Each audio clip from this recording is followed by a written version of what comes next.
नमो ओरियंताणं नमो सिद्धाणं नमो आयर्याणं नमो वेच्छायाणं नमो लोये सुविशाणं मंगलम भगवान् वीरो मंगलम गौतमो गणि मंगलम मुकुंद कुंदार्यो जैन धर्मोस्तु मंगलम सर्वमंगल मांगल्य सर्वकल्याण कारणम प्रधाना सर्वधर्माणं जैनम जयतु शासन महादेव्या कुक्षिरत्नं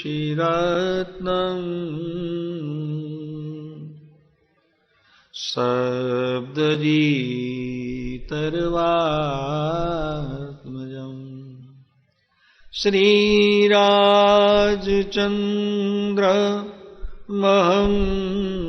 वन्दे तत्त्वलोचनदायकम् प्रभुतत्त्वलोचनदायकम्। ओम सजात्म स्वरूप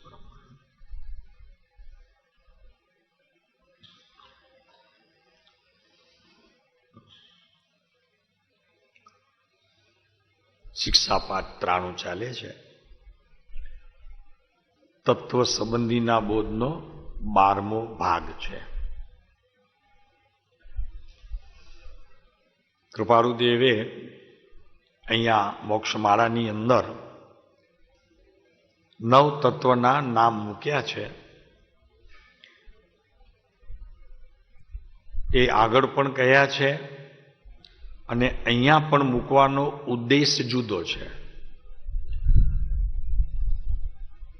માત્ર નામ ન મૂકતા એનો ઉદ્દેશ્ય એટલે કે કારણ શું છે, કેમ એમ ભરી નામ આપી અને આ ચિત્ર દોર્યું, તો કે અમારે જીવ અને મોક્ષની જે નિકટતા છે તત્વમાં એ અમારે બતાવવી હતી.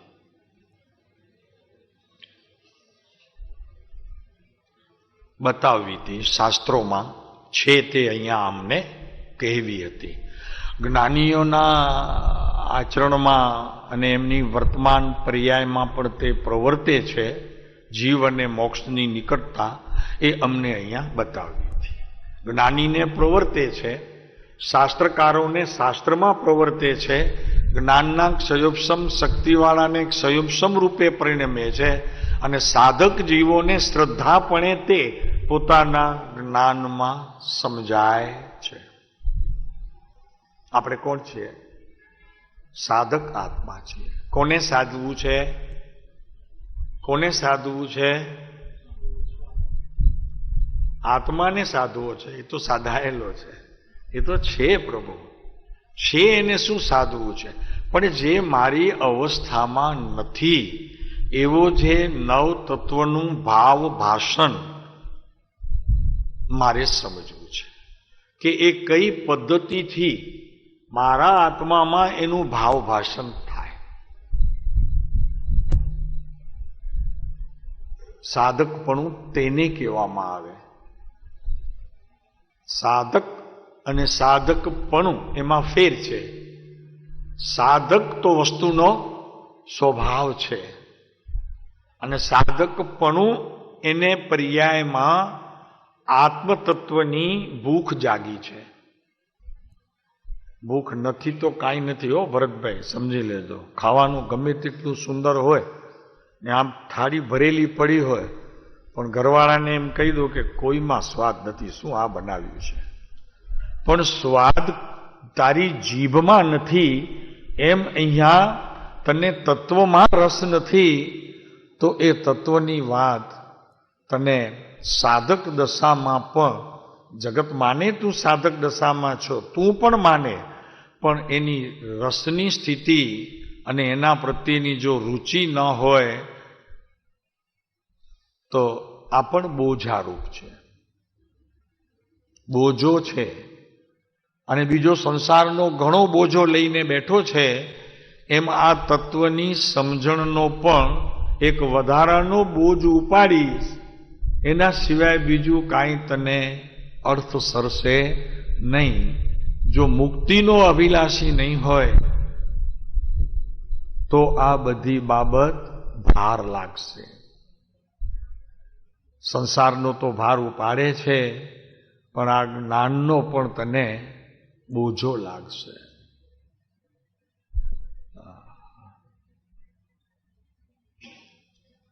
તો અહીંયા કે છે જ્ઞાનીઓ કે જીવ અને મોક્ષને નિકટતા છે. વાસ્તવિકમાં જોવામાં આવે તો જીવ મોક્ષમાં છે અને મોક્ષ જીવમાં છે. એટલે કે સુખ મોક્ષમાં છે અને મોક્ષ સુખ તે ખરેખર જીવમાં છે. જીવથી બહાર જીવને સુખ છે જ નહીં, અને જેટલો જેટલો તે જીવથી બહાર જાય છે તેટલો બધો તે દુઃખને અનુભવે છે. તત્વના અભ્યાસમાં જાય છે તો વિકલ્પને અનુભવે છે.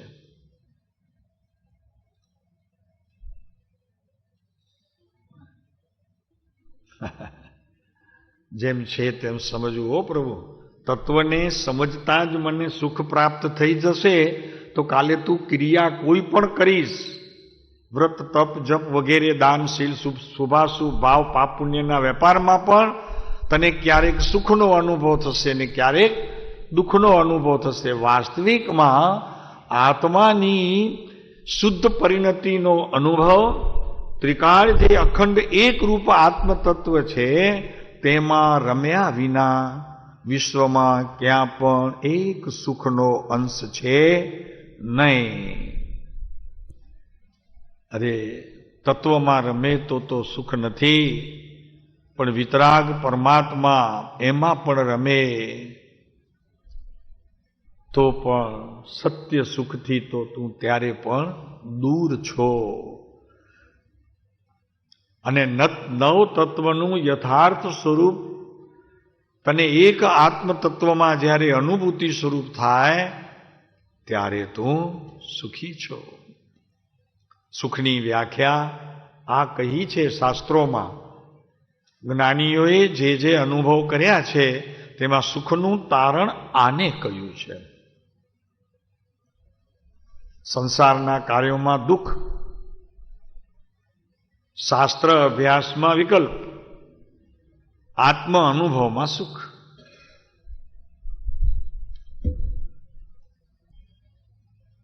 મીઠાશ વર્તાય ને પ્રભુ. આમ એક એક તત્વનું પોતાના આત્મજ્ઞાનની અંદર આમ એનો રસ ઘૂંટાતો જાય તો એનો આનંદ છે એક પ્રકારનો. ભલે તે વિકલ્પ છે પણ એક એનો આનંદ છે. એનો આનંદ છે. રુચિ હોવી જોઈએ, રુચિ હોવી જોઈએ.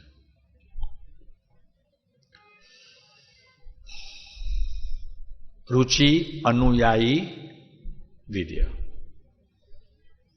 પુરુષાર્થ ત્યાં હોય કે જ્યાં તારી રુચિ હોય, અને રુચિ ત્યાં હોય કે જ્યાં તું છો.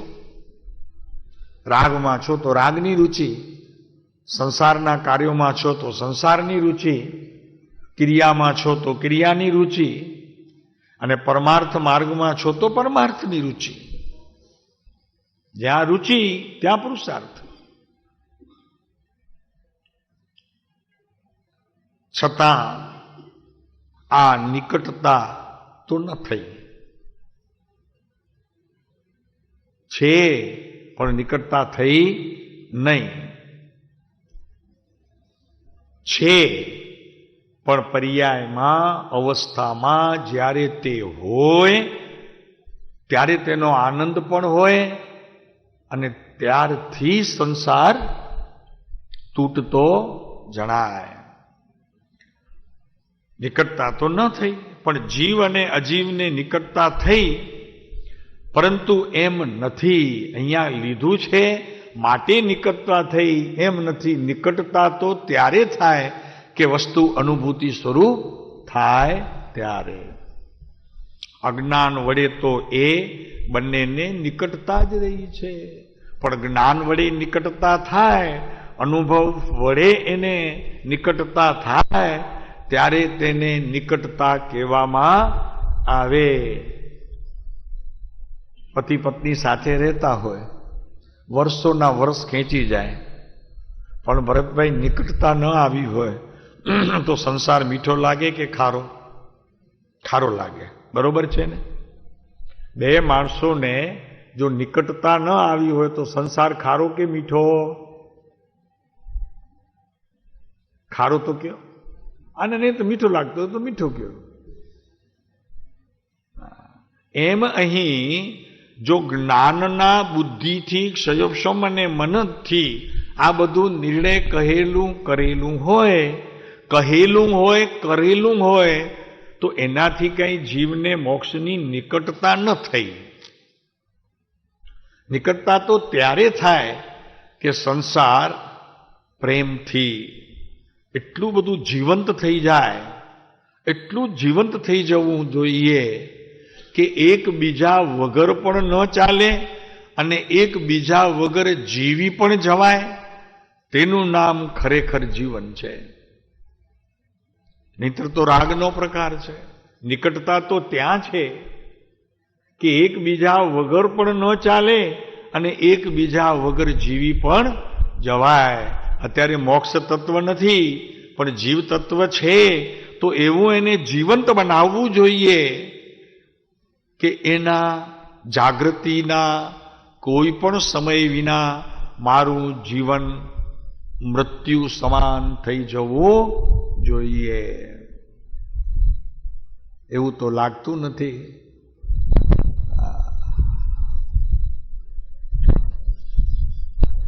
જ્ઞાન વડે જીવ અને મોક્ષને નિકટતા રહી છે.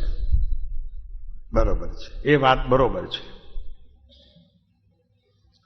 ને અજ્ઞાન વડે જીવને અને મોક્ષને નિકટતા નથી, ને જ્ઞાન વડે એને નિકટતા છે. તો આમાં ભેદ શું પાડવો ભરતભાઈ? તો કે જ્ઞાન વડે છે અને અજ્ઞાન વડે નથી, તો ભેદ શું પાડવો? તો કે અજ્ઞાન વડે નથી ને જ્ઞાન વડે છે. એમ નહીં, હું અજ્ઞાની છું, મિથ્યાત્વ હજી મને છે, મને અનુભૂતિ નથી, તો મને કાંઈ જીવ સાથે હજી એટલી મોક્ષની નિકટતા થઈ નથી. એની સમજવાની પણ વાત આવે છે ત્યારે પણ કંઈક જોકે ચડી જાઉં એ સૂચવે છે કે તને નિકટતા આવવાના હજી પ્રસંગો પણ દૂર છે. ગમતું જ નથી પ્રભુ ભીતર, હજી દૂર છે, સમજતું ઘણો દૂર છે. જેમ કે હવે જુઓ, એ બંનેની કઈ નિકટતા આવી છે?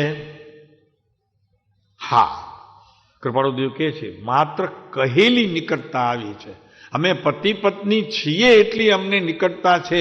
આડોશી પાડોશી જાણે છે, સગાવાલા જાણે છે, કુટુંબ જાણે છે, સમાજ જાણે છે, ગામ જાણે છે, દેશ જાણે છે, પણ બાળકો જાણે છે. પણ હજી જોઈએ તેવી અમને બે પતિ પત્નીમાં નિકટતા 50, 55, 60 વર્ષ થયા આવી. ભાઈ બધાને પૂછશો ને જરા કાનમાં વિનોદભાઈ, તો એક જ ઉત્તર હશે કે યાર જીવન આમ તો ઠીક છે, ચાલે છે, રગવાયા ગાડાની છે. એમ અહીંયા ભગવાનની આ ધર્મ ક્રિયામાં પણ હજી ચાલે છે. કેટલા વર્ષ થયા? તો કે કોકને 40, કોકને 30, કોકને 20, કોકને 50, પણ હજી તો કે ચાલે છે. ભાઈ મૃત્યુનો કાંઈ ભરોસો છે પ્રભુ? ચાલે છે તું કેટલા દિવસ કહીશ? બરોબર છે શાંતિભાઈ? જગતને બધાને ખબર છે પતિ પત્ની તરીકેનું જીવન, પણ નિકટતા પહેલા તો હજી નિકટતા કેવી કોને એ હજી ઘણાને ખબર નથી. એટલે તો લોચા વારે ને અહીંયા પણ તો કે અજ્ઞાનપણે પણ નિકટતા છે એમ કરીને કાં તો નિશ્ચયનું પડખું સેવતો થઈ જાય અને કાં ક્રિયામાં અટકી જાય, યોગમાં અટકી જાય, ધ્યાનમાં અટકી જાય, શાસ્ત્રમાં અટકી જાય.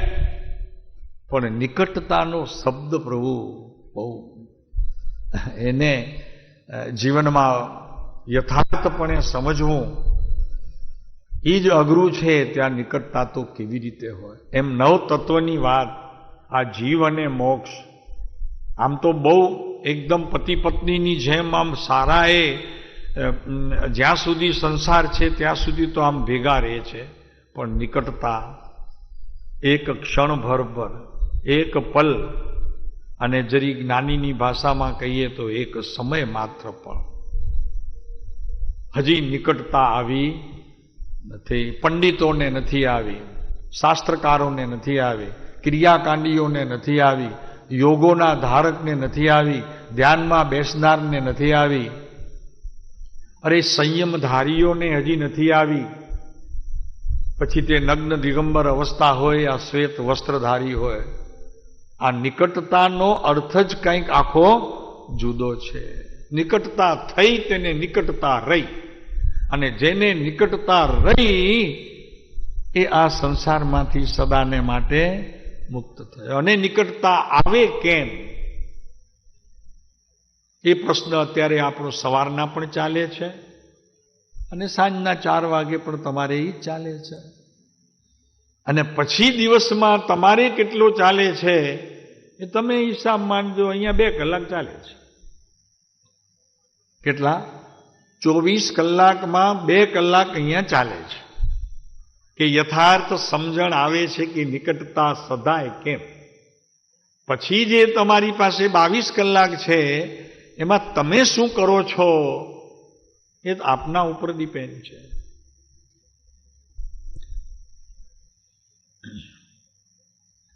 અને વાત એવી છે પ્રભુ, આ બધું રાગના કારણે ને મોહના કારણે જ નથી થતું. એટલો બધો રાગનો ને મોહનો વિષય ગાઢો થઈ ગયો છે તો જ્ઞાનીઓ તો કે રાગ ન જતો હોય તો ભલે રહ્યો એને રાખ, પણ તું રાગ સંબંધીનો વિષય તો બદલાવી નાખ. જે રાગ તું ઘરના વ્યક્તિઓ પ્રત્યે કે પદાર્થો પ્રત્યે સંસારમાં રહીને આસક્તિ રાગ કરતો હોય તેને હવે જ્ઞાનીઓ પ્રત્યે ઢાળી દે, તત્વ પ્રત્યે રાગ ઢાળી દે, વિષય બદલાવી નાખ માત્ર. બરોબર છે મહેન્દ્ર? થઈ શકે કે નહીં? વિષય બદલાવી નાખવાનો. જે સંસારીઓ પ્રત્યેનો રાગ હતો એ હવે જ્ઞાનીઓ પ્રત્યે, સત્પુરુષ પ્રત્યે, સદગુરુ પ્રત્યે, સત્સંગીઓ પ્રત્યે. આ મોટામાં મોટી વાત તો શરૂઆત ત્યાંથી જ થશે કે જ્યારથી સત્સંગીઓ પ્રત્યે તારું જ્યારે પ્રેમ, સત્કાર, આદર જેમ જેમ વધશે ને ત્યારે અંદર રહેલો અસંગી એવો આત્મા પ્રત્યે પ્રેમ જાગશે. ત્યાં સુધી નહીં જાગે.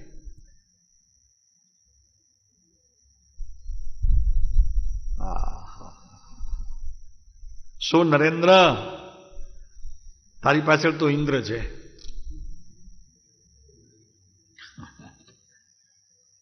મોટામાં મોટી વાત છે. નહીંતર તો સત્સંગીઓથી જો દૂર એક વખત વહી જઈશ, અને આપને ખબર નથી પ્રભુ, આ સત્સંગ મેળો પણ તમારા કોઈક પૂર્વના વિશેષ ધર્મના બળે સંસ્કાર, ધર્મ કહેતા સંસ્કાર, અહીંયા પૂર્વ સંસ્કારના બળે આ યોગ થયો છે. આપને કિંમત હોય કે ન હોય, પછી એની ઓછી વધુ હોય, કેટલી હોય, કેવી રીતે હોય, કેમ હોય, એ આપનો પ્રશ્ન છે. પણ આ સંઘ પણ જે મળ્યું છે એ પૂર્વ કોઈક તમારા ધર્મના સંસ્કારના કારણે આ યોગ મળ્યો છે. ધન મળે તો એની કિંમત સમજાય, દીકરો કયાગરો મળે તો એની આપણને કિંમત સમજાય, દીકરીના સારા સાસરા મળે, જમાઈ એકદમ મજાના નમ્રતાવાળા અને બહુ સરળ સ્વભાવી મળે તો એની કિંમત સમજાય. પણ સત્સંગીઓની કિંમત એટલી હજી સમજાતી નથી કે જેટલો મહિમા આવવો જોઈએ એટલો મહિમા આવતો નથી. આવવો જરૂરી છે. આ યોગ એમને એમ નથી મળતો. આ પૂર્વે આપ સર્વે ક્યાંક પણ સત્સંગ કર્યું છે અને એ અધૂરી ચાલે ત્યાં અટકીને ફરી પાછા તમારી સંધિ થઈ છે. ચાલુ રાખો ને પ્રભુ, ભલે ની બીજા ભાવમાં થાય, ત્રીજા ભાવમાં થાય, એમ કરતા કરતા મારી જીવન યાત્રા પ્રભુ પ્રત્યે વિશેષ કરીને ભાવવાન થતી જાય અને એક વખત એવો આવે કે આપણે બધા એક સાથે ભગવાનના સમોષણમાં કોઈ એવી વસ્તુને પ્રાપ્ત કરીએ કે જે અપૂર્વ હોય, આપણા જીવનમાં તે ધન્ય ઘટના હોય, અને એ ધન્ય ઘટનાના આપણે જ આપણા સાક્ષી હોઈએ, બીજાને બનાવવું નથી. અહીંયા તો આવ્યા છો તો બધાને ખબર પડશે મુંબઈમાં કે કુકમાં રહ્યા 2 મહિના 3 મહિના, શું કર્યું ત્યાં. જો ભાઈ આપણે કહીએ કે ન કહીએ, પણ આપણું વર્તન તો કહી દેશે, બધું ખુલ્લું પડી જશે કે આપણે ત્યાં રહી અને શું અત્યારે કરીને આવ્યા છીએ. તો અહીંયા વાત ચાલે છે કે હા, નિકટતા આવી છે બંનેને કઈ, એમ કૃપાળુદેવે પ્રશ્નાર્થ કર્યો. આવી છે, વિચારજો, વિચાર કરજો. હા, કહેલી નિકટતા આવી ગઈ છે, પણ એ નિકટતા તો દ્રવ્યરૂપ તો છે, એ તો સદાને માટે છે, કહી શકાય. તો કે હા યાર, મોક્ષને તો જીવ નજીક જ છે, બહુ અંતર એને કાપવું પડે એવું નથી. તમે કદાચ ભવોના ભવને વર્ષોના વર્ષો તમે કદાચ મોક્ષની નજીક જવા માટે પ્રયત્ન કરતા રહેશો, ભાવિમાં પણ કર્યું હશે, હજી પણ કરતા રહેશો, પણ એ બધી બહિરંગ ક્રિયા તે કાં તો કરતાપણે રહેલી છે, કાં તો 2 પદાર્થની એકતા સમજીને થયેલી છે, અગર તો 2 તત્વને સાથે ભેળવીને તમે કરેલી છે. પણ ખરેખર જોવામાં આવે તો એ તો લંબાઈ વધારે છે. નજીક છે તો નજીક છે તો પહેલા સૌથી શ્રદ્ધા ગુણની અંદર જીવ તત્વ શું છે અને મોક્ષ તત્વ શું છે એની યથાર્થ સમજણ કરીને પછી અંદરથી ઠોસ એવા પરિણામ આવે. અરે યાર, હું તો જીવ તો છું, પણ અત્યારે શિવ સ્વરૂપ પણ છું, એમ શ્રદ્ધા ગુણથી અંદરમાં ભણકારા વાગે. ભણકારા શબ્દ ખબર છે ને, કૃપાળુદેવનું 166 નંબરના પત્રમાં છે. જુઓ કેવા ભણકારા વાગે. ને હજી એ ભણકારાની હજી જાતની એ ખબર નથી. જરાક કંઈક શુભભાવનો વિશેષ હેડકી આવે તો કંઈનું કંઈ થઈ જાય છે. શુભભાવની હેડકી હો જરી.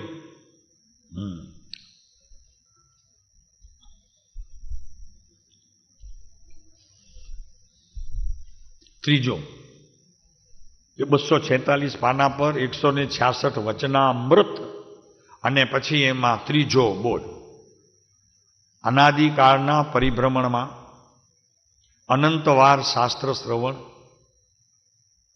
અનંતવાર વિદ્યા અભ્યાસ, અનંતવાર જીન દીક્ષા. આ અનંતની વ્યાખ્યા કરણાનું યોગની પદ્ધતિથી જરા એક વખત જરા કહેજો કે આ અનંત એટલે શું છે, અનંતમાં શું છે. અનંત એટલે ગઈકાલ ને આજે, અનંત એટલે થોડા 5, 50, 100, 200 વર્ષ, અનંત એટલે સંખ્યાત અસંખ્યાત, એમ નથી પ્રભુ. અનંતની એક વખત વ્યાખ્યા કરણાનું યોગની પદ્ધતિએ જરા સમજવા જેવી છે. આ અનંતવાર શબ્દ માત્ર, અનંતવાર આચાર્યપણું માત્ર સત મળ્યા નથી, હતા તો ખરા, મળ્યા નથી. અરે યાર, આપ લગ્નમાં આવ્યા નહીં, તો કે હું હતો યાર, આપ મળ્યા નહીં મને, હું તો આવ્યો તો, આપ મળ્યા નહીં મને, હું તો હતો. હા, તો માણસો બહુ હતા ને ત્યારે, એટલે જરા ખ્યાલ નહીં આવ્યું. એમ મળ્યા ખરા સંત પહેલા જીવનમાં, નથી મળ્યા એમ નહીં, પણ માન્યા નથી, જ્ઞાનમાં સ્વીકાર થયો નથી.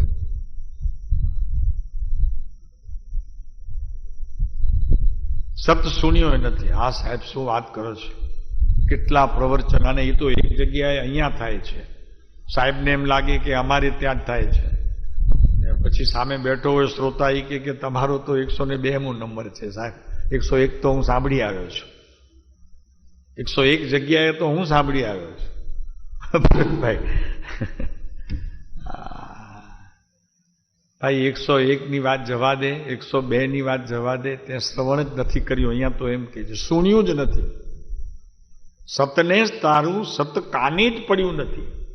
કેટલા વ્યાખ્યાન સાંભળ્યા તો કે એકે નથી સાંભળ્યું. જવા દે ભાઈ, કેમ કે જેમાં તું ભળતો નથી, એ તો માત્ર વાનગી જેમ મીઠાઈની દુકાનમાં પડી હોય તો કે મોહનથાળ જોયો તો કે હા, લાડુ બુંદીના તો કે હા, રસમલાઈ તો કે હા, કેટલીય મીઠાઈઓ બધી કોઈ આપણને પૂછે તો કે જોઈ છે કે નહીં તો કે હા. તો જોઈ છે નો મતલબ ચાખી છે તો કે ના.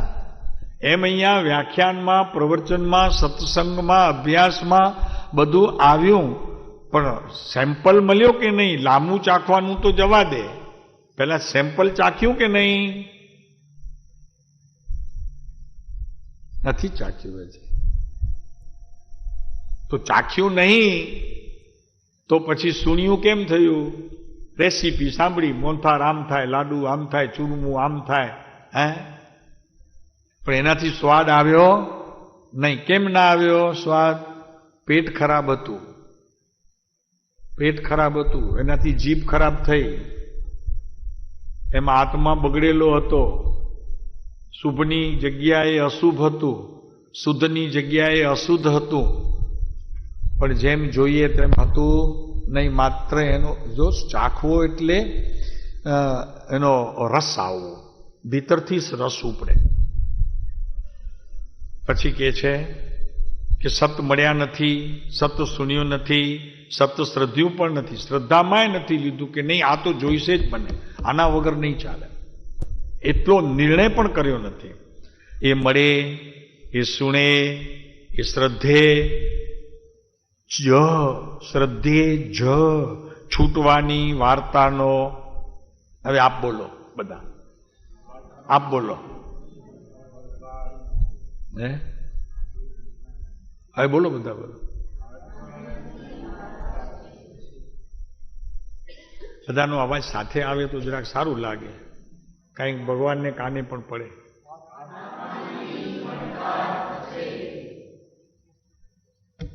ક્યાંથી થશે? અહીંયાથી નહીં. અને એ ભણકાર કેવું હશે કે એનો ધ્વનિ શ્રવણ કરી શકે તો માત્ર એક અતિન્દ્રિય સ્વરૂપમાં રહેલું આત્મતત્વ. તો સાહેબ એને તો અતિન્દ્રિય કયો છો ને સાંભળવાનું કયો છો? હા ભાઈ, કહીએ છીએ અમે કહીએ છીએ કે અતિન્દ્રિય જ્ઞાનનો વિષય એવો આત્મા પણ તે સમજી જાય છે, શ્રવણ પણ કરી લે છે, બધું કરી લે છે. એની વાત હમણાં નહીં કરતો, પણ હમણાં હા પાડે તો કે હા ભણકાર થશે તો ત્યાંથી થશે.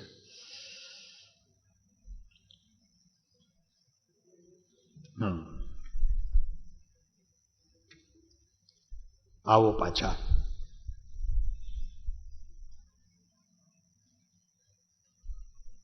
કહેલી નિકટતા આવી ગઈ છે. એટલે એનો અર્થ કે છૂટાછેડા લીધા નથી. જીવ સાથે મોક્ષના છૂટાછેડા લીધા નથી, પણ લગભગ અમારે ભળતું નથી એટલે છૂટાછેડા જેવા જ. અમારી વાત કરીએ, જો અમે બંને ભળીએ નહીં, દિવસમાં 8-10 વખત તો અમારું ચાલતું હોય. વિચારોની મતભેદતા આપને બધાને સારી હશે, પણ અમારે તો એવું જ ચાલે છે, વિચારોની મતભેદતા. આમ અત્યાર સુધી 55 વર્ષમાં ભરતભાઈ આમ રગવાયા ગાડાની જેમ જીવી જઈએ છીએ. બાકી નિકટતા આવી નથી બંનેની. આપની કોઈની આવી હોય તો ભાગ્યશાળી, આંગળી ઊંચી કરો. કરાય તો નહીં, કહેવાય પણ નહીં. નિકટતાનો અર્થ શું છે નવીનભાઈ? અતિ ગહન વિષય છે. પણ એ નિકટતા તો દ્રવ્યરૂપ છે, તો હતી, છે અને રહેશે. હતી, છે અને રહેશે. મને કાંઈ એમાં લાભ થાય એવું નથી. દ્રવ્યરૂપ છે તો એમાં કાંઈ મને લાભ થાય એવો નથી. કેમ કે એ તો વ્યવસ્થા છે. વ્યવસ્થામાં મારી અસ્તવ્યસ્તતા પર્યાયમાં હોવાના કારણે, અવસ્થામાં હોવાના કારણે એ અવ્યવસ્થા એટલી છે પર્યાયમાં કે આ વ્યવસ્થિત છે એ પણ મારા જ્ઞાનથી હજી બહાર છે, સમજણમાં આવતી નથી. જ્યારે ભાવે નિકટતા આવે, જોયું છે? ભાવે નિકટતા આવે, અંશે પણ ભાવ ભાષણ થાય. ભાવે નિકટતા આવે ત્યારે સર્વ સિદ્ધ થાય. એ નિકટતાનું સાધન શું છે એ હવે કહે છે. જુઓ કે નિકટતા કેમ થશે, તો કે સત પરમાત્મ તત્વ સંસારના પદાર્થોની સાથે પોતાને જે એકત્વ છે એની સાથે જે નિકટતા છે એ તૂટવી જોઈએ. અને સત પરમાત્મ તત્વ જે તારી ભીતર છે અને બહારમાં જેટલા અવલંબન છે એ અવલંબનની સાથે તારે જોડવું પડશે, જોડાવવું પડશે. અને જેટલા કંઈ તારી સાથે અત્યારે આસક્તિપણે રાગથી મોહથી જેટલા જોડાયેલા છે એ બધાથી તારે ખસવું પડશે. અને સદગુરુ તત્વ, અસદગુરુઓના પંજામાં અત્યારે તું કદાચ ક્યાં પણ રહ્યો હોય તો છૂટવું પડશે. તો સદગુરુ તત્વ શું છે, તો તમારે મોક્ષમાળાનો પાઠ વાંચી જવો પડશે. ત્યાંથી પછી પ્રશ્ન થાય તો કેજો. કેટલામો? 8મો છે, લગભગ 8મો છે. જુઓ, સદગુરુ તત્વ 10મો.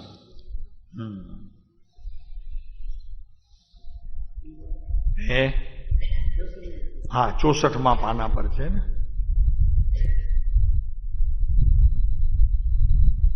એ તમારે જોઈ જવું. અને આમ તો સદગુરુના અનુગ્રહે જ ખરેખર ધર્મની પ્રાપ્તિ થાય છે. અને સદગુરુ મળે ત્યારે જ ખરેખર સાચા દેવનું અને સાચા ધર્મનું તને જ્ઞાન પણ થાય અને ભાન પણ થાય. ત્યારે જ થાય છે, એનાથી પહેલા સમજાતું નથી.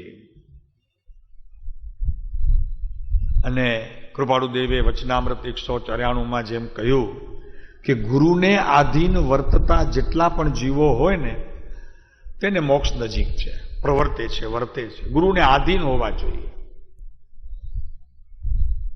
આધીનનો અર્થ આજ્ઞા, આધીનનો અર્થ પોતાની વડાઈ, અહંકાર, મમકાર ને તોડે. મને કાંઈ જ ખબર નથી એમ દરેક સમયે કહેતો રહે. અને એટલું બધું આદર અને વિનય હોય કે એની તો શું વાત કરવી, જેની કોઈ આમ વ્યવહારમાં વાત કરીએ તોય હજી બરોબર કહેવાય નહીં, તો આચરણમાં આવે. એટલું બધું આદર હોય એને જીવનમાં કે બીજા જીવોને એનું માપ મળે નહીં, એટલું આદર હોય. 194 વચનામૃત છે ને ભાઈ, કે ગુરુને આધીન વર્તે તેને મોક્ષ બહુ નજીક વર્તે. તો ગુરુને આધીન વર્તે તો એમાં જીવ તત્વ હોય કે ના હોય? અહીંયા તો જીવને મોક્ષની વાત ચાલે છે. ગુરુને આધીન વર્તે એમાં જીવ તત્વ હોય કે ના હોય? અહીંયા વાત તો જીવને મોક્ષની ચાલે છે. એ બે નજીક હોવા જોઈએ. વચમાં ગુરુ ક્યાં ટપક્યા ભાઈ? તો ગુરુ હોય તો જીવ હોય કે ના હોય? હોય. કેમ ના હોય? જ તો સાહેબ 2 ની બદલામાં 3 ન થઈ ગયા? ત્યાં તો 2 ની વાત કરી તત્વમાં, પછી ત્રીજો તો કે સદગુરુ તત્વ પોતાની પાસે છે એ જીવ તત્વ જ છે. અને ખરેખર જોવામાં આવે તો અત્યારે જીવ તત્વ તારી પાસે મૂડી રૂપે છે જ નહીં. મૂડી રૂપે નથી, છે ખરું, મૂડી રૂપે નથી. તો કે ઈ વળી શું સાહેબ? મૂડી રૂપે નથી ને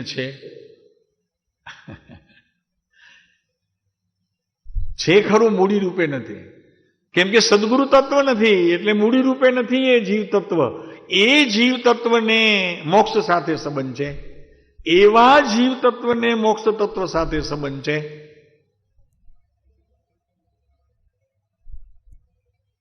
લ્યો, સદગુરુ તત્વ અને સદધર્મ તત્વ એ પણ તમારે 9મા પાઠમાં છે કે 8મામાં છે. 8, 9, 10 જોઈ લેવા. એ નિકટતાનું સાધન. બસ આ નિકટતાનું સાધન છે. ને અહીંયા આપણે સાધન કોને બનાવ્યું છે? કાં ક્રિયાને, કાં વિકલ્પને, શાસ્ત્ર અભ્યાસને, આ બધાને આપણે અત્યારે સાધન બનાવી લીધું છે. શાસ્ત્ર આપણે અભ્યાસ જરૂર કરવો, પણ અભ્યાસમાં અટકવું નહીં, એનાથી આગળ વધવું. પ્રયોજન જેટલું હોય તેટલું પકડીને એમાં પુરુષાર્થને પ્રેરવો. નહીતર પછી જો જ્ઞાનના ક્ષયોપશમની શક્તિમાં વયા જાય અભ્યાસવાળા તો થઈ જશે પંડિત નથી થવું. આપણને પ્રયોજનભૂત અભ્યાસ કરવો છે, પહેલી વાત છે. કેવળ એક જ રૂપ થવા, કેવળ એક રૂપ થવા દર્શન અને ચારિત્ર છે. મારે જ્ઞાનમાં, દર્શનમાં અને ચારિત્રમાં ભેદ નથી પાડવા, મારે તો એક રૂપ થવું છે. ભેદ પડતા હોય તો મારી પર્યાયમાં પડે કે આ જ્ઞાન છે, આ દર્શન છે ને આ ચારિત્ર છે. મારે તો એકમાં રહેવું છે, જેમ મોક્ષમાળામાં તત્વાર્થ સૂત્રની અંદર જ્ઞાન દર્શન ચારિત્રાણી મોક્ષ માર્ગ છે. એકલું જ્ઞાન મોક્ષ માર્ગ છે, એકલું જીવ મોક્ષ માર્ગ છે. ત્રણેય છે. જ્ઞાન પણ છે, દર્શન પણ છે અને ચારિત્ર પણ છે. તો અહીંયા કહે છે એક રૂપ થવું છે. મારે ત્રણ રૂપ રહેવું નથી, ભેદ અવસ્થામાં જવું નથી. અભેદ એવા આત્મતત્વમાં રહેવાથી આ મોક્ષની સીડી અમને નજરે પણ ચડે અને પગથિયા પણ જણાય, ચડીએ પણ પહોંચીએ પણ, બધું ત્યારે થાય. દર્શન અને ચારિત્ર શબ્દ પાછળ મૂક્યા, બરોબર ને? એટલે જ્ઞાન, દર્શન અને ચારિત્ર ત્રણે. એ ચક્રથી એવી પણ આશંકા થાય કે જ્યારે બંને નિકટ છે તો શું બાકીના 7 પદાર્થોને ત્યાગવા, છોડી દેવા? ત્યાગવા શબ્દ છે ને, ત્યાગી દેવા, બરોબર? ઉત્તરમાં એમ કહું છું કે જો એ સર્વ ત્યાગી શકતા હો તો ત્યાગી દો. એટલે શું ફળ આવશે એમાંથી? મોક્ષ રૂપ જ થશો. કારણ કે એકલા રહેશો ને એટલે મોક્ષરૂપ થશો. તો કે સાહેબ રહેવા દો ને, આ બધા તત્વના ક્લાસ ને સવારનું તમારું પ્રવચન ને વાત પૂરી થાય. એકલો છું, એકલો આવ્યો છું, ઘણા સાંભળ્યા કલનીમાં.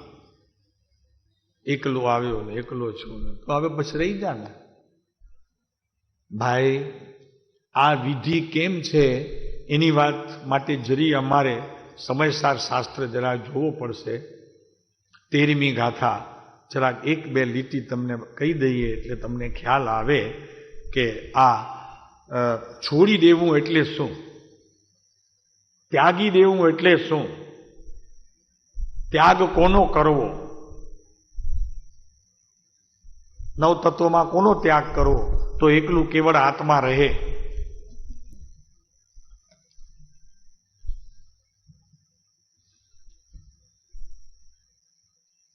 બહુ દ્રષ્ટિનો વિષય છે આખો સમયસાર, પણ ક્યારેક ક્યારેક બહુ ઉપયોગી થાય. એક લીટી પણ એની બહુ ઉપયોગી થાય. જો બાહ્ય દ્રષ્ટિથી જોઈએ તો, એટલે સ્થૂળ દ્રષ્ટિથી, સામાન્ય જીવોની સ્થૂળ દ્રષ્ટિ હોય અને જ્ઞાની હોય એની સૂક્ષ્મ દ્રષ્ટિ હોય. તો જોઈએ તો આમ સામાન્ય અભ્યાસ કરીએ તો જીવ અને પૂતગલના અનાદિ બંધ પર્યાયની સમીપ જઈને એકપણે અનુભવ કરતા આ 9 તત્વો ભૂતાર્થ છે. ભૂતાર્થ છે એટલે છતાં પદાર્થ છે, સાવ ખુલ્લા પદાર્થ છે, એમાં જરીએ શંકાને કોઈ સ્થાન નથી. તો નજીક જઈએ તો કોની નજીક જઈએ? જીવ અને પૂતગલ, એટલે આ દેહ. જીવને આ દેહ, પૂતગલ છે ને, આ બધું પૂતગલ છે ને, અને બીજું જીવ પણ છે ને એની અંદર. એને નજીક જઈએ એટલે એ બંધ પર્યાય છે. એ કઈ પર્યાય છે? જીવ અને પૂતગલ, આ દેહ અને આત્મા બે મળીને કઈ પર્યાય થઈ? બંધ પર્યાય. અનાદિ બંધ પર્યાય. કેમ કે બે પદાર્થ એક થયા ને, તો એક થયા એટલે એમાં બંધની દશા ઉત્પન્ન થઈ. ભાઈ એમાંથી થોડાક સમજશે એટલા માટે આ લીધું છે. કૃપાળુદેવે ત્યાગવા શબ્દ લીધું ને, તો એ ત્યાગવું એટલે શું એ જરાક વાત બહુ વિચારણા માંગી લે ને ભાઈ, કે શું નવતત્વને મૂકી દેવા અત્યારથી? આશ્રવ સમજવો જ નહીં, બંધ તત્વ જાણવો જ નહીં, છોડી દેવું એને, આશ્રવને જાણવું જ નહીં, નિર્જરા કઈ પદ્ધતિએ થાય છે તો જાણવું નહીં. તો કાલે હું બહાર જઈશ, અહીંયાથી જ અહીંયા બહાર જઈશ, તો મને નિર્જરા તત્વની સમજણ કંઈક જુદી મળશે, તો હું એને સત્ય માની લઈશ. માટે સમજવું તો છે, અને સમજીને જે પછી જ્ઞાનમાં સૂક્ષ્મ દ્રષ્ટિ ઉમેરવી. જ્ઞાનમાં અનુભવની વાત જવા દો, પણ પોતે બુદ્ધિથી એને ખૂબ વિચારણા કરીને પછી કેવું કે આ જે હું એને બંધ પર્યાય કહું છું, તો ખરેખર તે બંધ પર્યાય છે કે જીવ અને પૂતગલ બંને એક થઈને હું જ્યાં અનુભવ કરું છું, તો એને અનુસરતી બંધ પર્યાય છે કે મારી બંધ પર્યાય છે? મારી ખરેખર વાસ્તવિક જીવની પર્યાય બંધરૂપ હોય? ભરતભાઈ આપ તો સમજશો લોજિક. હું જો જીવની નજીક જાઉં તો શું જીવની તે સમયની પર્યાય બંધરૂપ મને અનુભવ થાય? એકલી જીવની પર્યાય. નવ તત્વોમાં જીવ છે ને, કોણ સમજે છે ભાઈ?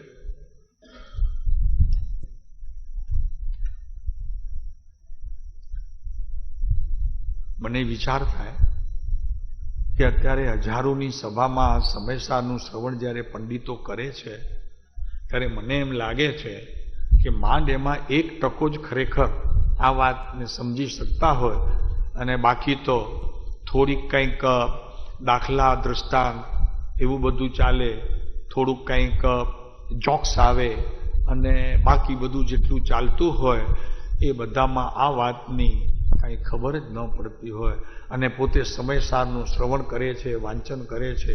અમારી પાસે એક ભાઈ આવ્યા, આપણા મુમુક્ષુ જ હતા, અને કહે કે સાહેબ સમયસાર વાંચું છું, વાંચું કે નહીં સમજાવું ને તમને. આ વાસ્તવિક છે, નરી હકીકત સત્ય બનેલી, પ્રેમજીભાઈને ખબર છે, સત્ય ઘટના છે.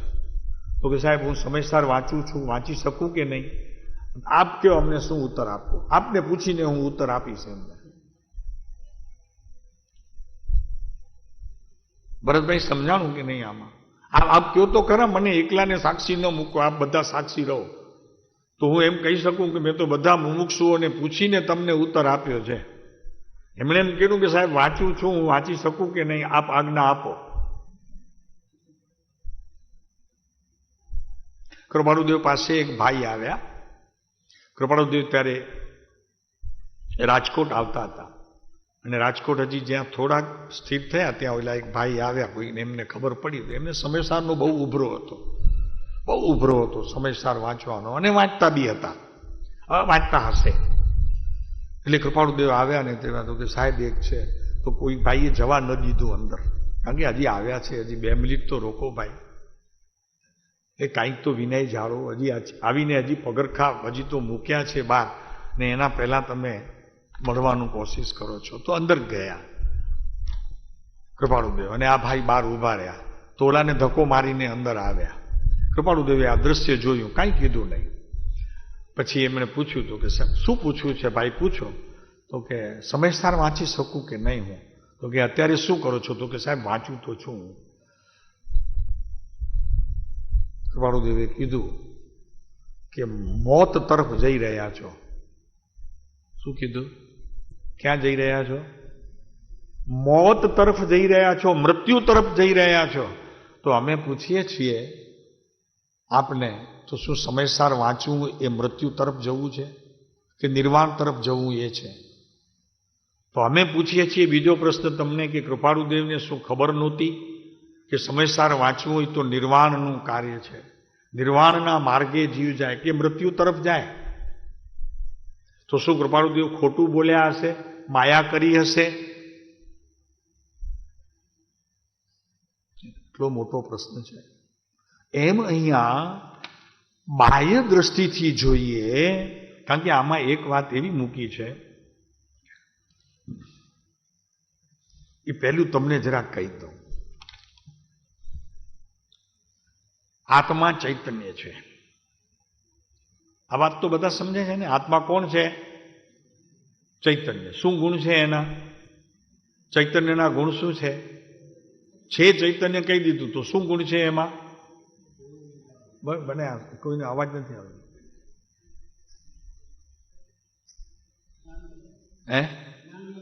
જ્ઞાન ગુણ છે એમાં. ચેતના શક્તિ છે, સતત જાગતો પદાર્થ છે. ચેતનાથી આમ સતત ભરપૂર છે, ચેતના શક્તિથી, એટલે જાગતો સતત ચૈતન્ય સ્વરૂપ છે. એટલું જ અનુભવમાં આવે, આટલું જ ખાલી અનુભવમાં આવે કે ચેતના શક્તિ મારો ગુણ છે, તો એટલી શ્રદ્ધા તે સમ્યક દર્શન છે કે નહીં? હવે એ કહો. અહીંયા પ્રવચન નથી ચાલતું, આપણે સત્સંગ ચાલે છે, સ્વાધ્યાય ચાલે છે. અમે સ્વાધ્યાય કરીએ છીએ, આપ એના સહભાગી છો, તો એટલું જાણ્યાથી સમ્યક દર્શન છે કે નહીં?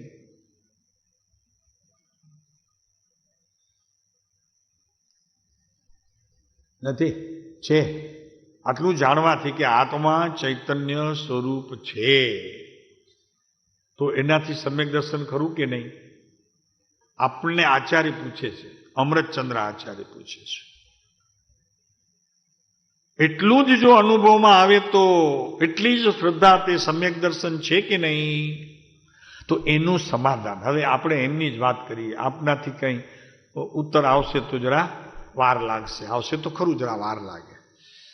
તેનું સમાધાન કે ચૈતન્ય માત્ર તો નાસ્તિક સિવાય સર્વ મતવાળાઓ આત્માને માને છે.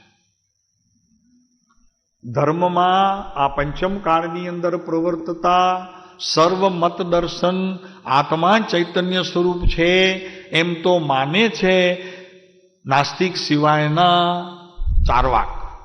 એ નથી માનતું, કેમ કે આત્માને જ માનતું નથી. પણ જે આત્માને માને છે, બીજા 5 પક્ષ કહો, તો એ તો ચૈતન્ય સ્વરૂપ માને છે. તો શું એમને સમ્યક દર્શન છે એમ માનવું? બધા સમ્યક દર્શન છે પ્રેમજીભાઈ? કેમ કે બધા માને છે ચૈતન્ય સ્વરૂપ આત્મા છે. જો એટલી જ શ્રદ્ધાને સમ્યક દર્શન કહેવામાં આવે તો સૌને સમ્યક્ત્વ સિદ્ધ થઈ જશે. ચાલો એ પણ આપણે સ્વીકારી લઈએ તમારા જ્ઞાનમાં એક વખત, પછી આગળ ચાલે. તેથી સર્વજ્ઞની વાણીમાં જેવું પૂર્ણ આત્માનું સ્વરૂપ કયું છે એનું તો કાંઈ મહાત્મ્ય રહ્યું જ નહીં. ચૈતન્ય માત્ર કહેતા આપને સમ્યક દર્શન થઈ ગયું, માની લો કે અત્યારે અમે માની લીધું કે ચાલો તમને સમ્યક દર્શન છે. તો જિનેન્દ્ર ભગવાનની વાણીમાં એના સિવાય જે બધું આવવું એ જરૂરી નહોતું. એમ થઈ ગયું કે નહીં? સાસુ પુત્રવધુ ઘરે આવે ને તો ઘરની રીતભાત સમજાવે કે ભાઈ જો બેટા આપણા ઘરમાં આ રીતભાત છે. અને એટલું પણ જો ડાઈ સાસુ હોય ને તો કહી દે કે મારી જો દીકરીઓ છે ને એના આવા સ્વભાવ છે, મારો મોટો દીકરો છે એની ધર્મપત્ની છે એનો આવો સ્વભાવ છે, અને તારા સસરા છે ને એને વિશેષ સાચવજે. અને આમ શું છે, આમ તો બહુ અંદર હૃદયના તો બહુ નિર્મળ છે, પણ ગુસ્સો જલ્દી આવી જાય છે, એટલે તું ખરેખર ખરાબ નહીં લગાડતી. સમજાય છે? એમ બધી વાતો ડાઈ ઘરમાં જો ખરેખર ઘરની મૂળ ધણિયાણી હોય ને, એમાં જો ડાપણ હોય ને તો આવી રીતે બોધ આપે. સમજાય છે? એ એનું કર્તવ્ય છે, ફરજ છે, એમ કેવું જોઈએ. જો નથી કહેતા પહેલાના જમાનામાં તો ગડબડ બહુ થતી હતી. હવેના જમાનામાં થોડું કહેવાય છે તો થોડી ગડબડ ઓછી થઈ ગઈ. એમ અહીંયા હવે શાસ્ત્રની વાતો પહેલા માત્ર જ્ઞાનીઓ પાસે હતી, પછી ધીરે ધીરે શાસ્ત્રની વાતો પંડિતો પાસે વિશેષ આવતી ગઈ. તો ત્યાં સુધી હજી થોડી સંખ્યા હતી. પછી ધીરે ધીરે પંડિતો બહાર નીકળવા માંડ્યા, તો આ સમયસારની વાત વિશેષ કરીને સભાઓમાં આવવા માંડી, ક્લાસોમાં આવવા માંડી, બધી જગ્યાએ આવવા માંડી. તો હવે લગભગ બંને અત્યારે મળેલા જીવોમાંથી હું કહું તો મને મળેલા અત્યારે 4-5 હજાર તો સમ્યકદર્શી ધર્માત્માઓ છે. તો કર્ણાનુયોગના વિષયની અંદર સમ્યકદર્શીઓની જે વ્યાખ્યા અને સંખ્યા આપવામાં આવી છે, વ્યાખ્યા અને સંખ્યા બને, તો મને લાગે છે કે કાં તો એમના શાસ્ત્રમાં ભૂલ છે કર્ણાનુયોગના વિષયના કર્તામાં, અને કાં તો અમારી ભૂલ છે. ત્યાગવાની વાત ચાલે છે.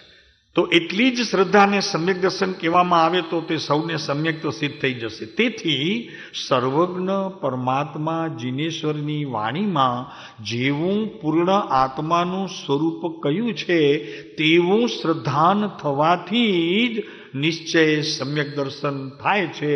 આપને એમ સમજવું જોઈએ. આપણે કેમ સમજવું જોઈએ કે સર્વાંગે ચૈતન્યનો વિકાસ સુધી યાત્રા કેવળ જ્ઞાન સુધીની ભગવાને બતાવી છે. ચૈતન્ય માત્ર એટલું નહીં, પણ ચૈતન્યની વિકાસ યાત્રા 14 ગુણસ્થાનક સુધી, માર્ગણા સ્થાન સુધી, 13 પ્રકારના સંયમ સુધી, 6 કરણ, આ 5 સમવાય, આ બધા કારણોને યથાર્થપણે સમજવાનું કંઈ પ્રયોજન હશે કે નહીં?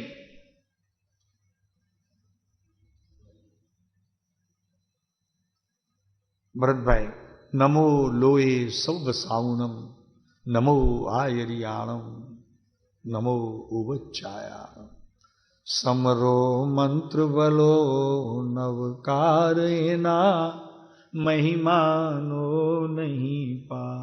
શબ્દો નહીં ભલા, નવકારના શબ્દો નહીં, પણ નવકારમાં રહેલા જે 5 પદ છે ને, એ એક એક પદનું મહાત્મ્ય કેટલું છે અને તે કેવા હોવા જોઈએ એ તારા જ્ઞાનમાં અભ્યાસ વિના સમજણ ન પડે તો કોઈક કાલે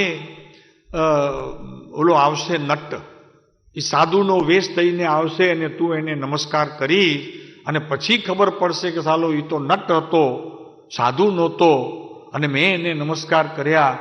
તો પ્રભુ તારું જ્યાં શિર ઝૂક્યું, બાપુ શું કરીશ પ્રભુ? તું એ મિથ્યાત્વને તું ક્યાં સાચવીશ પ્રભુ?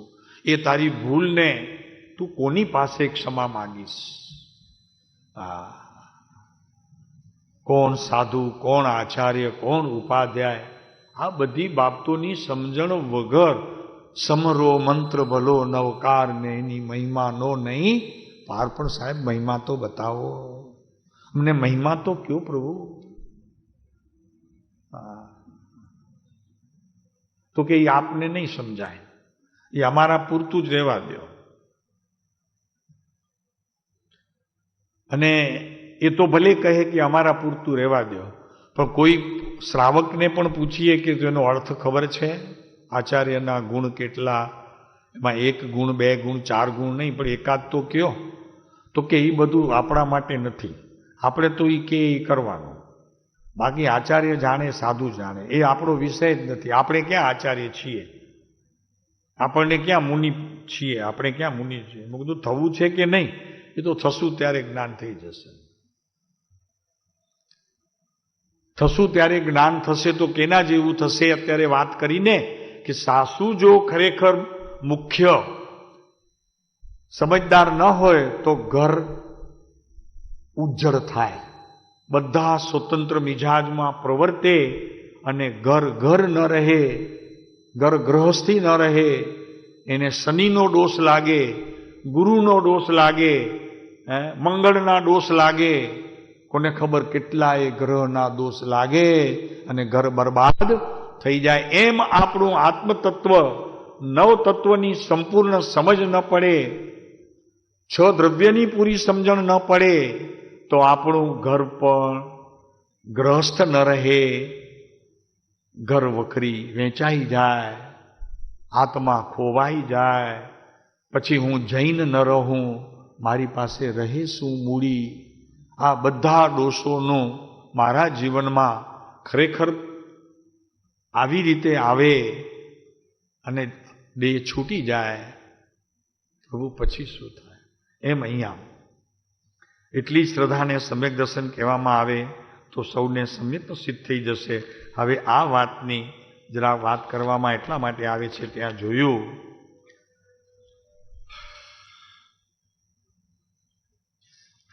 એક જગ્યાએ કીધું છે,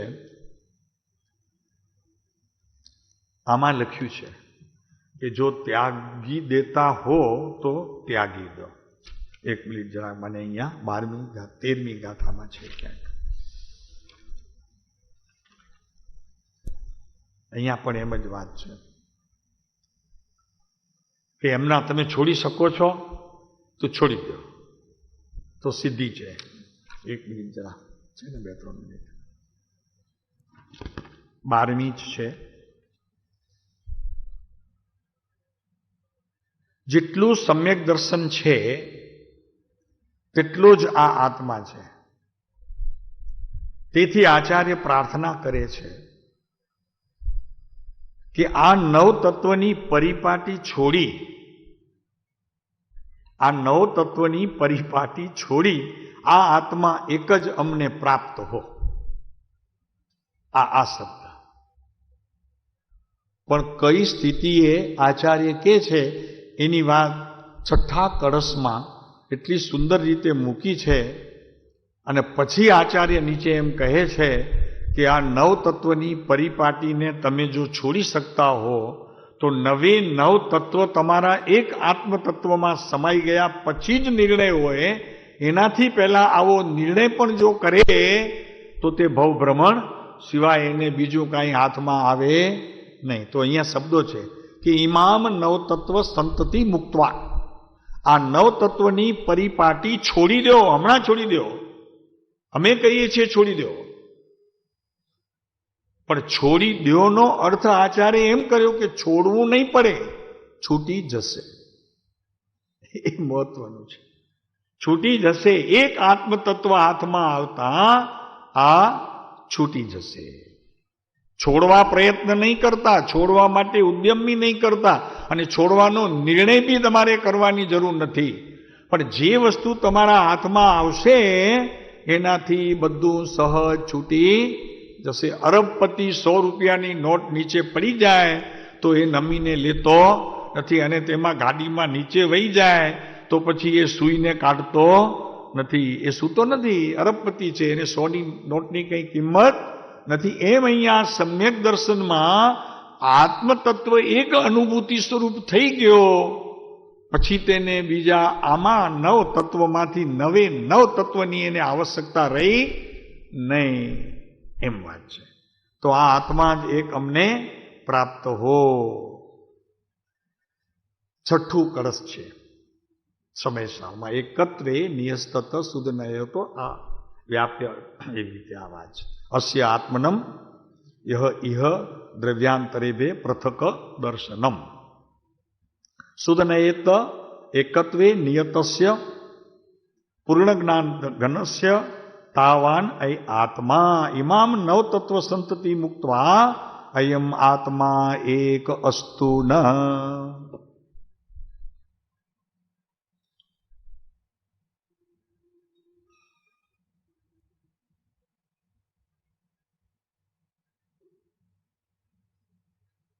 તો અહીં કૃપાળુદેવ આપણને કહે છે કે છોડી દો એક તત્વ, આત્મ તત્વને પકડો, બાકી બધાને છોડી દો તો મોક્ષ રૂપ થશો. તો હવે છોડવાનો અર્થ સમજાયો ને? પ્રાપ્ત થયા પછી બધું છોડી શકાય છે, એટલે તો આપણે છોડતા નથી. કરોડ અરબ થશે પછી છોડશું બધું. કોની જેમ? બોલો, પુણ્યાય શ્રાવક હતો ને, પુણ્યાય શ્રાવક, એણે બધું છોડી દીધું, બધું આપી દીધું દાનમાં. ઓલો મમલ શેઠ હતો ને, એ જ રાજગરી નગરીમાં રહેતો હતો. મમલ શેઠ એ એવો જ હતો. કોના જેવો? પુણ્યાય શ્રાવક જેટલી સંપત્તિ હતી. પણ વરસાદ પડે ને, નદીમાં પૂર આવે ને, તો ઘણા બધા ઘરના લાકડા તણાઈને આવે. તો રાતના પોતે બહાર નીકળે અને એ તણાઈને આવતા લાકડા હોય ને, એ પોતે પાણીમાં નદીમાં પડીને બધા ભેગા કરીને ઘરમાં લઈ જાય. સમજાય?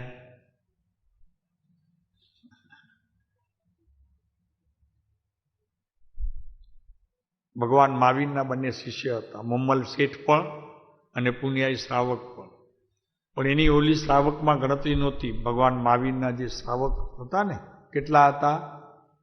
ગણધર કેટલા હતા? 11. અને શ્રાવકો કેટલા હતા? ભગવાન મહાવીરના મુખ્ય શ્રાવક કેટલા ભરતભાઈ? નથી ખબર? 12. કેટલા હતા?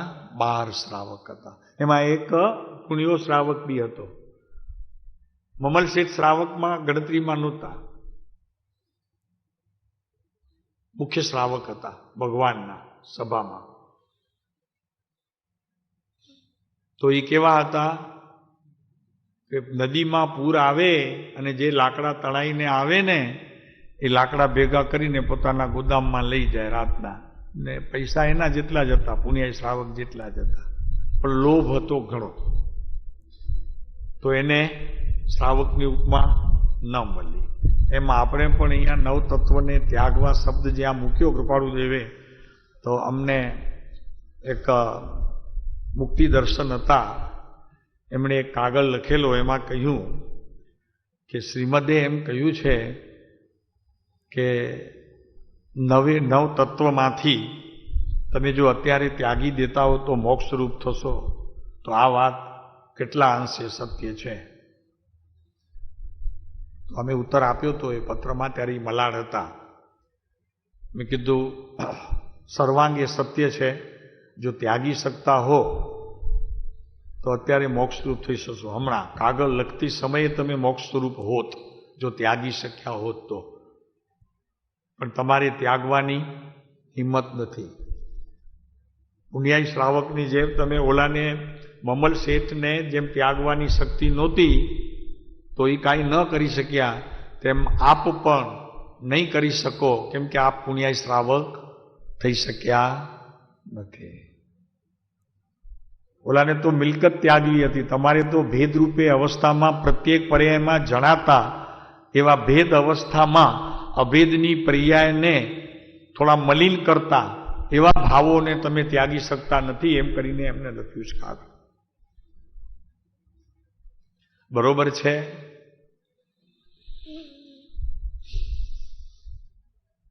નહીં બરોબર નથી ને? બરોબર છે. પછી ઉત્તર નથી આવ્યો, એ પત્રનો પછી ઉત્તર નથી આવ્યો. કઈ સ્થિતિ, કઈ દશા હોવી જોઈએ પોતાની, એ દશાના માપ પ્રમાણે અહીંયા શ્રીમદના વચનોને જો આપણે અનુસરશું નહીં તો અનુકરણ ખોટું પડશે અને અનુસરવું કાર્યકારી નહીં થાય.